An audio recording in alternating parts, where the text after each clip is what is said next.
Je vous annonce l'Évangile. N'ayez pas peur, Dieu seul suffit. Vendredi de la 8e semaine du temps ordinaire, année liturgique A. Nous faisons mémoire en ce jour de Saint Marcellin et Saint Pierre, martyrs. Évangile de Jésus-Christ selon Saint Marc au chapitre 11, versets 11 à 25. Après son arrivée au milieu des acclamations de la foule, Jésus entra à Jérusalem dans le temple. Il parcourut du regard toutes choses, et comme c'était déjà le soir, il sortit pour aller à Béthanie avec les 12. Le lendemain, quand ils quittèrent Béthanie, il eut faim. Voyant de loin un figuier qui avait des feuilles, il alla voir s'il y trouverait quelque chose. Mais en s'approchant, il ne trouva que des feuilles, car ce n'était pas la saison des figues.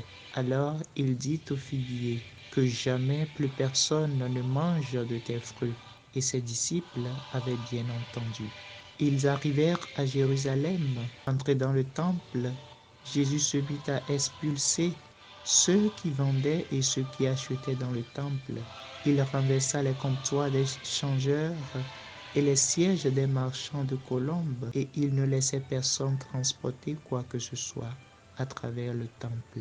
Il enseignait et il déclarait aux gens, « L'Écriture ne dit-elle pas, ma maison sera appelée maison de prière pour toutes les nations? Or, vous en avez fait une caverne de bandits. » Apprenant cela, les grands prêtres et les scribes cherchaient comment le faire périr. En effet, ils avaient peur de lui, car toute la foule était frappée par son enseignement. Et quand le soir tomba, Jésus et ses disciples s'en allèrent hors de la ville.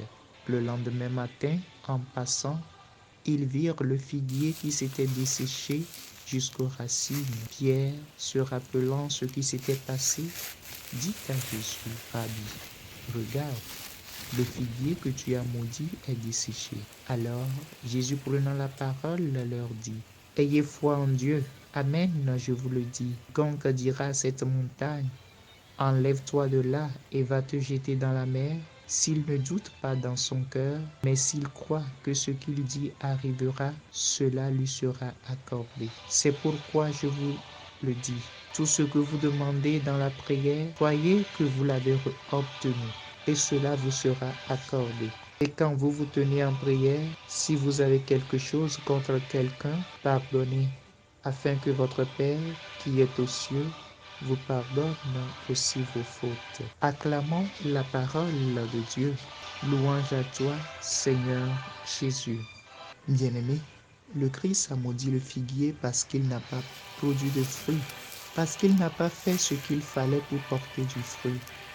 Il représente la personne qui ne fait rien pour aider, qui vit toujours pour elle-même.